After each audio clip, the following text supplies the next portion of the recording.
নিজেকে বড় মনে করা।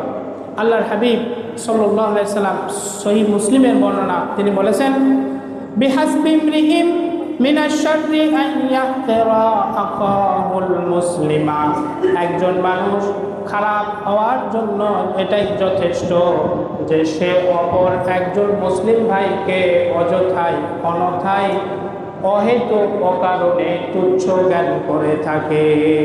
আন ইয়াহতারা আখাহু, হাকারা ইয়াহকিরু মানে হচ্ছে তুচ্ছ জ্ঞান করা, মানুষকে দামে না দেওয়া, গুনায় না ধরা।